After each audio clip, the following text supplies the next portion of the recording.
Tov, we are on page 452, and we're dealing with the halachot of chavitza, breadcrumbs that are reshaped, reformed, whether they're cooked or not, we're going to discuss now, and the beracha that we make on such foods.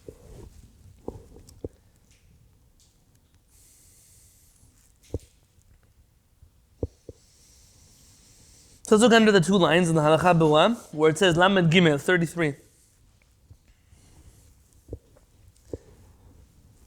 Im chatach et apat lechadichot. If you cut up bread into little pieces, v'lachar miken bishlam b'mayim or b'marak, and then you cook them in water, or soup.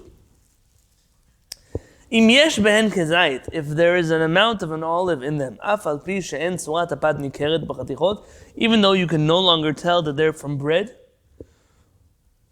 Mevarech len hamotzi u'berkat hamazon. You recite hamotzi and berkat hamazon. So you take bread, you slice it up into pieces. Imagine croutons. You dry out bread. You cut it up, you dry it out, you put it in your soup. Or you cook them in your soup, even better, so something else. You say hamotzi berkat hamazon. V'im en behen kezait, but if they're smaller than a kezait, af al pi she'tzurat apat nikeret adayin b'chatichot, even though the shape of the olives, it's not recognizable as bread. Mevarech aleim mezonot. I read to this halacha wrong. V'im en ben kazait, and if they're less than the size of an olive, even though you can still tell that they're from bread, so you can tell that they're from bread. You make a mezonot and al michya and not the bracha for hamotzi, because there's not enough there with each piece to be able to warrant a hamotzi. Look on page 456. Umikan yesh lilmod. So from here we can learn that if somebody soaks bread in a hot soup, in the pot, not in your bowl, so in the pot, kli rishon, it's on the fire.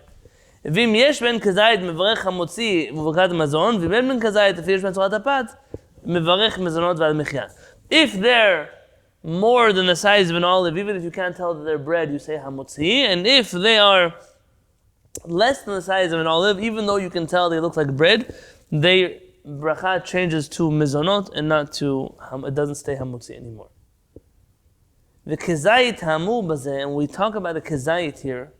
Haynu shachaticha mitzad atzma yesh ba kezait kodam habishul. We mean the piece of original bread is still the size of an olive. אבל אם מחמת שניתנה עם התבשיל, נתחברו כמה חתיכות, ונעשה בהן כזית, but if they became connected, so the breadcrumbs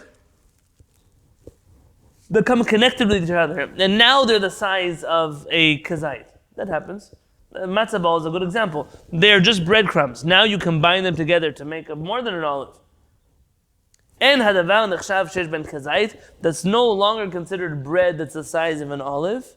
Umvarech alehen mezonot v'al michya. We recite mezonot and al michya about that. V'afilu im yesh b'chaticha kazait, and even if there isn't that piece kazait, ela shekodem habishul lo haya ba kazait. But before you cooked it, it was not the size of an olive.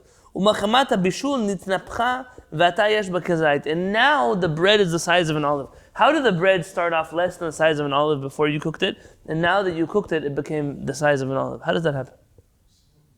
Very good. It soaked up liquid and it swells up. That's right. So that means that now it's the size of a kazait.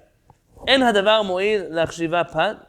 That's not enough to be considered bread. That's the size of an olive. Uvichatam mizonot v'al michya. It still remains mizonot and al michya. So we're talking about kazait. Before it goes into the liquid, it has to be the size of an olive. And stay that way. Vim kodem habishun haya b'chaticha kazait.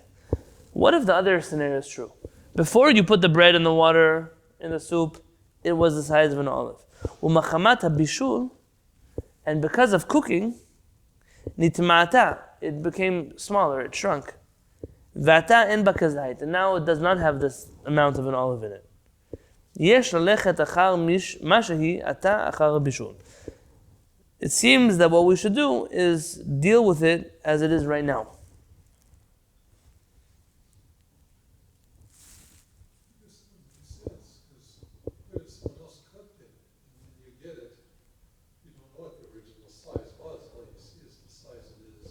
Meaning you can only deal with what you have in front of you right now. Right, that's correct. But I guess that's what's making me wonder why earlier we didn't say that. Meaning, you're looking now at the piece of bread. You see it the size of a kazait. You don't know how big it was when it went in the pot. Correct? So we said earlier that if it went in less than a kazait and it comes out more than a kazait, it's not a hamotzi because it started off less. But now we're saying if it went in more and then it shrunk, you treat it as it is right now. Which is it? Do you treat it based on how it went in, or do you treat it based on how it comes out? It seems to be a little inconsistent. Your attitude would be the right one all the way through. It would be consistent, meaning I don't know how it went in, how it went out. All I know is what's in front of me right now. How it is in front of me right now is how I determine whether it's a mizanot or a hamotzi. So my only added answer could be is that either you're the one who's cooking this, so you know, or maybe you're able to assume how big it is. You can tell if there's the kind of bread that got soaked up with water and that's why it expanded, or if that's actually how much bread there is in the soup. I don't know. Yeah. But hamotzi, we don't eat hamotzi like that. Why would we need to treat it like a hamotzi when it's not the original hamotzi? Because it's bread. Yeah, but now it has a different ingredients with it. Now it has liquid. So if I take challah and I put it in liquid, I shouldn't be hamotzi anymore? Yeah, because now we add an ingredient. It's just not original hamotzi now. It's not a dry hamotzi. It's not a bread. I agree. So now we're trying to say how far away from the original hamotzi does it get before it loses status of hamotzi. We're saying if it's cooked, we already said it's going to lose the bracha. But here, it's a big amount of bread. I guess when you're dealing with a big amount of bread, it can't just lose its status. It's there. So it's better just to eat make the blessing hamotzi than eat that because it's Fine. Okay, you want to solve the problem, just eat bread first. Eat plain bread, you solve it. Okay, that's like the classic chocolate-covered raisin case we always talk about. because that makes it complicated. Because some people will see it hamotzi and some people will see it mezonot. I agree. You have, it's a little bit reminiscent of the laws of bitul. I'm not telling you it's correlated, but the laws of bitul, you have, what happens if a piece of food falls into, not kosher food, falls into a soup? So there we have discussions, how big of a piece is it? We know about the nullification of 60, but there are some things that are not nullified in 60. If it's a substantial piece, it's a chaticha ruya litkabed. Obviously, it's a type of food that it's enough chicken that you could serve it to somebody on its own. It's a meal. Or you mentioned about a birya. It could be something very small, but like a whole insect. A whole insect, you can't nullify something that is intact. It can't be nullified. Only parts of an insect can be nullified, but a whole insect is a whole insect. No matter how much liquid you add to it, it's still not batel. So here it seems to be I'm not comparing exactly. We're saying how much change has to happen to that bread before it loses the status of hamotzi. And right now, the fact that I have a big piece of bread, that I can see it, it's floating in my soup, it's big. It's not secondary enough to lose its status of hamotzi. It's just bread floating in my soup. On page 457, V'im yesh b'chaticha achat kazait, and if in one piece is the size of an olive, uv'shar hachatichot en kazait, and in the rest of the pieces there is no size of an olive, so now you have one big piece and many small crumbs. What do? Mevarech al chaticha sheyesh b'kazait hamotzi u'foter et shar chatichot. You recite hamotzi on the first piece, the big one, and then it includes all the rest of them in the same bracha. אבל אם בא לאכול רק מהחתיכות שאין בין כזית, מברך עליהם מזונות ועל מחיה, ואינן נגררות אחר החתיכה שיש בכזית. But if you say, I don't want to eat the big piece, I just want to eat the small pieces. Even though the big piece is there, you can say mezonot, only eat the small pieces, you can skip the big piece, and you don't have to say that because there's a big piece, they're all included in the big piece. No, you can decide not to eat the big piece, and you only say mezonot on what you want to eat. B'chol ha'amur le'el, everything we said above, en lechalek ben im bishelet ha'prusot leben im tiganotam. It doesn't make a difference whether you cooked it or you fried it. So according to this, we should learn from here that people who take two thin slices of bread that don't have the size of a kazait. So I don't know what food this is, but let's say two small pieces of bread. And you stick them together with eggs. And you fry them together. Or you take on Pesach matzah. And you break it up into a bunch of pieces that each one of those pieces is not big enough as a kazait. And you connect them with eggs. I think this is, what do you call it, Zev Yisrael? Mandel brai? Matzah brai? Matzah brai. What's mandel? Mandel bread, no? It's a different food. Mandelbrot. What's that? Jack, what is mandelbrot? It's a very hard pastry that's sweet. Italian. Yeah, it's like Italian biscotti. Mandelbrot doesn't sound Italian to me. Yeah, but it's It's biscotti. not a Syrian. That's for sure. Who culturally appropriated from who? Okay, I know what you're talking about. It's like a biscotti cookie. Okay, so not that. We're talking about matzah brai. You take a bunch of matzah pieces, you mix them with eggs, and you fry it. You fry them together. You recite mizonot and ana mechya. And he adds here in parentheses, how much more so to those who the rest of the year make mizonot and hamotzi when it's not Pesach. Even if you can tell that this is bread or this is matzah. And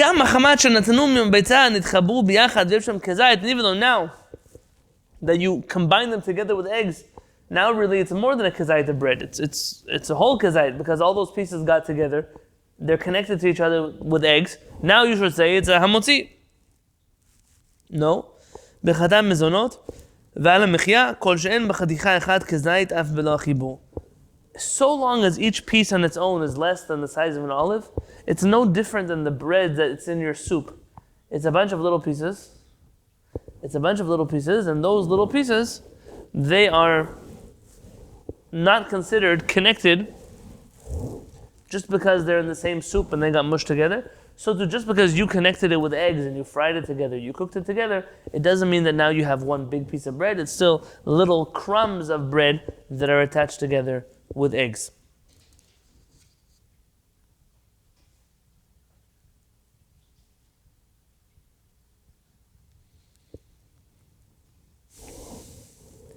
On page 458.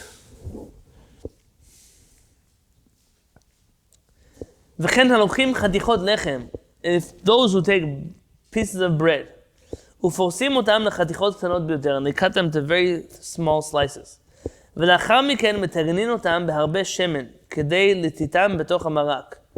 and they fry them with a lot of oil in order to be able to put them in their soup. And he writes a very old Hebrew word in parentheses, Croutonim. It's not a Hebrew word. Croutons. So basically you slice up the bread into little cubes.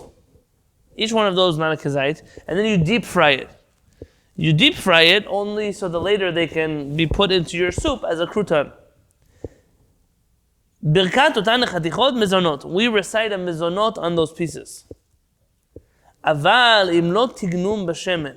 But if you do not fry them in oil, ela afaum b'tanur ad shenasu yeveshim. You only put them in the oven and you baked them until they got dry. Birkatam hamotzi. Their blessing is hamotzi. Afilu nechtechu lechatichot ktanot. Even though they're little pieces. Remember we talked about the bracha on breadcrumbs? What's the bracha on breadcrumbs? Just plain breadcrumbs. We said hamotzi. So here, this is just bigger breadcrumbs that weren't cooked. They were just baked. They were dried out. Because of that, they are still hamotzi. Because just that you bake them the second time doesn't rid them of their status of bread. And that's very similar to what we said earlier. So when they're deep fried, that's considered cooking them. That would be like boiling them in water. In that case, they lose their status of hamotzi. But when they're just baked to be dried, then they retain their bracha of hamotzi. V'afidu natnu b'marak cham shebetzarachat birkatam hamotzi. And even if you leave them in your hot soup in your bowl, they still remain hamotzi. Sharei tzurat apat alehem, and they still look like bread. V'harei zeh domeh l'din v'aranan. It's very similar to a halakha that we're going to mention soon.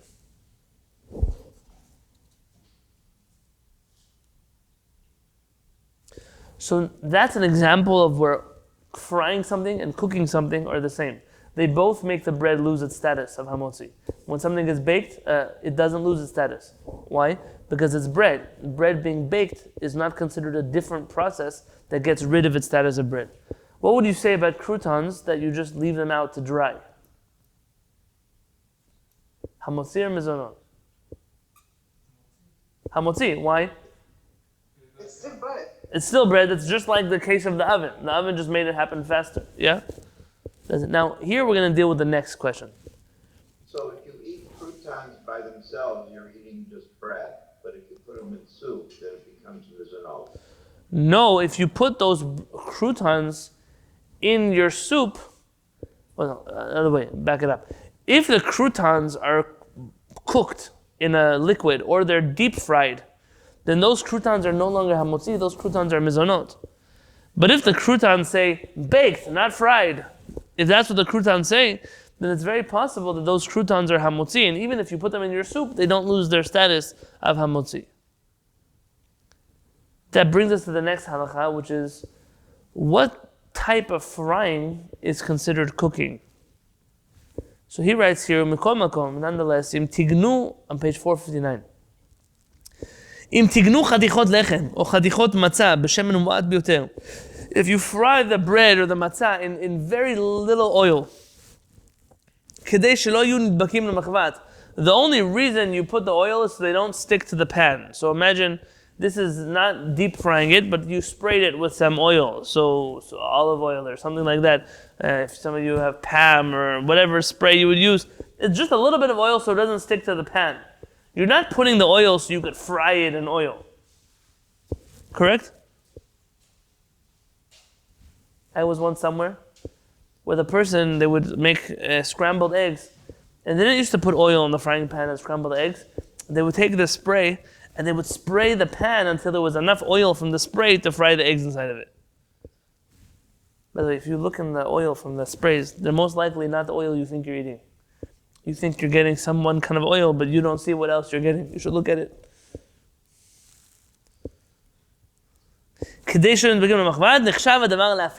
That frying in a little bit of oil is considered baking. Because really you're not using the oil to cook it, you're using the heat of the frying pan to cook it. That's like baking them in an oven. The kol shenikar b'chadichot tzurat apat, and so long as you can tell that they look like bread, afilu en behem kezayit, even though they don't have the size of an olive, b'chol echad mever chalen hamotzi, they recite hamotzi, v'imachad mehem kezayit mever b'kat hamazon, and if you eat enough of those croutons, then you have to recite b'kat hamazon afterwards. B'chol ha'amur le'el, everything we just mentioned is only true שחתיכות פת שנתבשלו ואין בהם כזית ברכתם מזונות והמחיה אפילו כשצורת הפת ניכרת בהן. We only say that these slices of bread that are less than the size of an olive, but they look like bread, we only say that their blessing is mizonot. היינו דווקא שנתבשלו ממש. It's only if they really got cooked. דהיינו שנתנן במים חמים שבכלי ראשון שבישלו בו. Meaning you put them in the hot water in the pot. But if you put it in a secondary container, like your bowl, you just put the breadcrumbs in your bowl of soup. That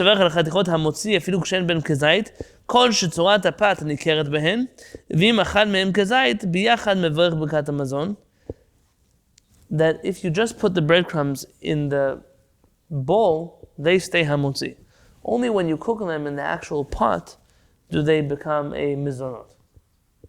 This could actually have an interesting ramification somewhere else. I'm not going to tell you now halakha, but there is a question, like I mentioned yesterday, can you put soup croutons in your soup on Shabbat? Some say yes, some say no. According to those who say it's okay, they could possibly bring a proof from here. that just by putting the breadcrumbs in the soup in your bowl doesn't mean they lose its status of bread, meaning it's not considered cooked. So then it shouldn't be considered cooked on Shabbat either. Yeah? And those who say that you can't do it, maybe they have to have a different answer over here, because clearly they consider the soup in the bowl hot enough to cook the croutons, in which case they should be hot enough to cook the croutons from being a hamotzi to becoming just a mizonot. Does that make sense? Yeah. And I haven't seen someone make that connection, but it's just sitting in my head right now that should be the correlation. Unless, of course, you can tell me that there's a different definition for cooking on Shabbat than there is for cooking in regards to bracha. Yes, Yitzchak. So, cooking is totally different than changing the status of something. Because the bread, let's say that you put it in your soup. You're not cooking it, you're just changing the status of it. Like, it's not being transformed to like a cooked thing. Just adding liquid in it, that's it. Because it was cooked already.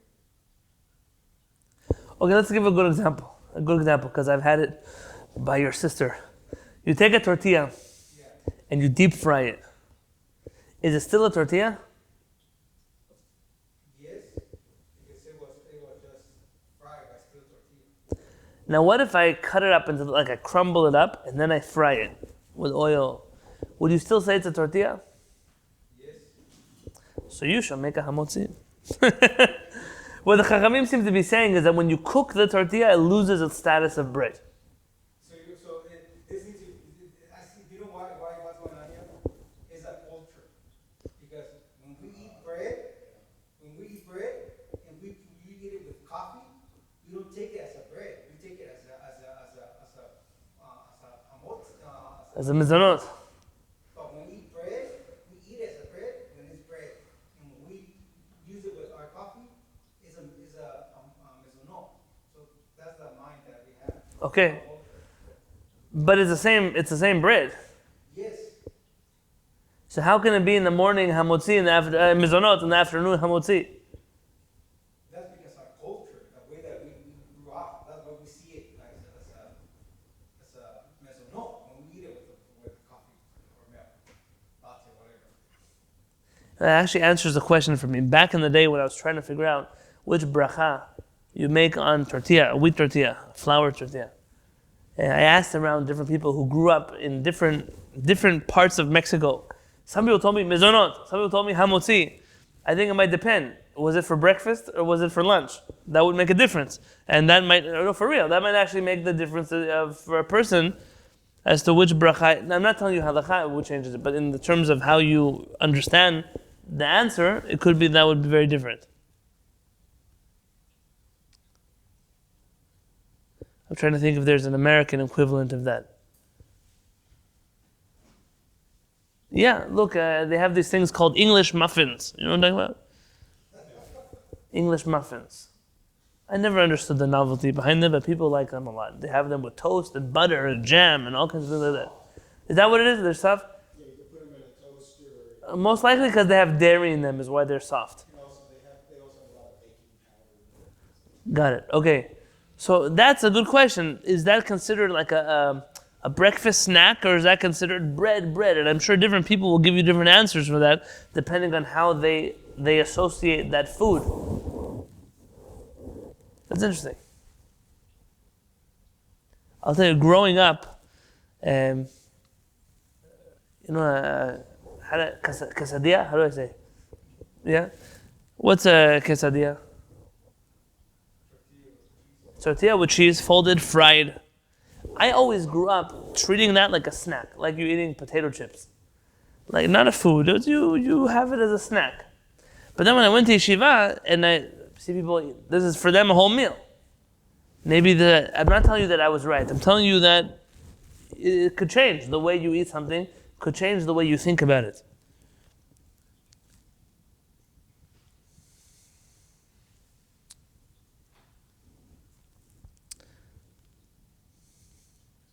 Now what happens the other way around? You take the bread crumbs and you put them, or the croutons, you put them in the bowl with no soup. And then you take the pot of soup and you pour that liquid onto the breadcrumbs.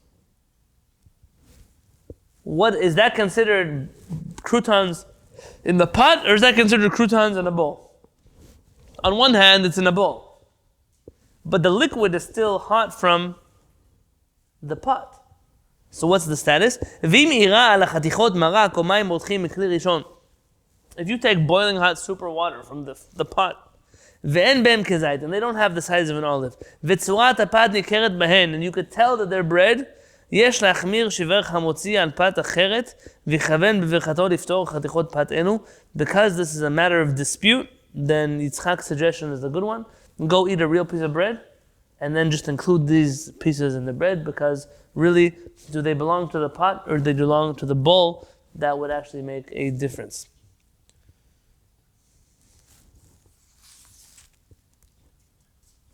Let's do just one or two more halachot and we'll pause there for next week, because we'll get into some longer sections.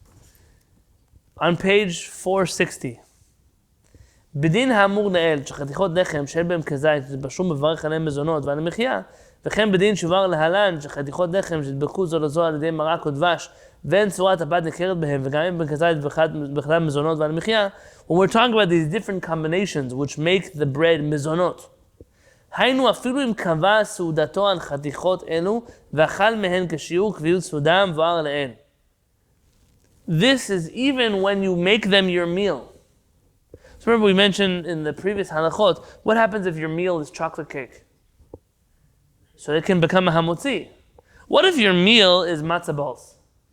By the way, I am a fan, so don't tell my Sephardic activists, but matzah balls are a good invention. If you're up to me, who needs the chicken soup? The matzah balls, what's important? So let's say you eat only a bowl of matzah balls, just that. And that's your meal, that's what you're having for dinner. It's not healthy, but it's what you're having for dinner. Do you now make hamotzi? Because it's not a little thing anymore. Now it's your meal. Maybe it's like pata baba kisnin. Like what we mentioned earlier, that you made the cake your meal. He says here, that's not the case. Even if you eat a whole meal of them. These are no longer considered bread at all. You cannot make hamotzi on something that is not bread. And because of that, these things have lost their status of bread entirely. Even if you eat a lot of it, even if you eat a lot of it, and that's your meal, that's all you're going to eat, you still only recite a mizonot al mechia.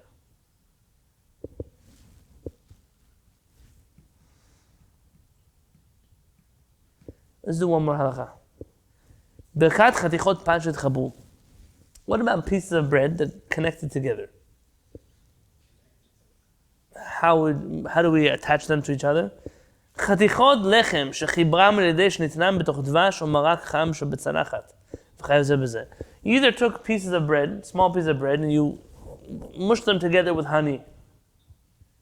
Or you cooked them together in a soup, but separately, and they all joined together and became one. אם היה בכל אחד מהם מתחילה כזית, if one of them, if they had initially, if they each were the size of an olive originally, even though you can no longer tell that they're bread, you recite hamotzi and birkat mazon. ואם לא היה בכל אחת מהן כזית עם צורת פת ניכרת בהם והחמוצי, ואם אכל מהן כזית מברך ברכת המזון, and if they did not have the size of an olive, but you could tell that they were bread, you say hamotzi, and if you eat enough of it, you say birkat המזון. ואם אין צורת פת ניכרת בהם, וגם אין בהם כזית, but if you can't tell they're bread, and they're not the size of an olive, מברך עליהן מזונות ועל מחיה, ואפילו אוכל מהן כשיעור קביעות סעודה. You say mizonot al mechia again, even if that is your whole meal. And then on page 461, ומכאן, from here, יש ללמוד, you can learn, שהשורש חתיכות פת בתוך מרק חם שבצלחת. That if you soak your pieces of bread inside of soup in your plate, אם יש בהן כזית או שיש בהן צורת פת, אפילו אין בהן כזית מברך עליהן המוציא וברכת המזון. Even if they're not the size of an olive, they remain their bracha of hamotzi and birkat hamazon. V'im nishru b'marak zman rav. But if they've stayed in the liquid so long, ad she'avda mehen tzurat pat, that they've completely lost the shape of bread. It falls apart. You leave it there for long enough, it'll fall apart. Birkatan mizonot al mechia. They become a mizonot al mechia. No, sorry, I skipped. Yeah. ואם נשארו במים זמן מסוים עד שמחמת השריה נתלבן צבע המים מחמתם, and if they stayed in the water so long that the water turned white because of the bread, meaning they colored the water, אפילו צורת הפת ניכרת בהם, even though you can tell it's bread, ברכתן מזונות ועל המחיה, the blessing on them is מזונות and על המחיה.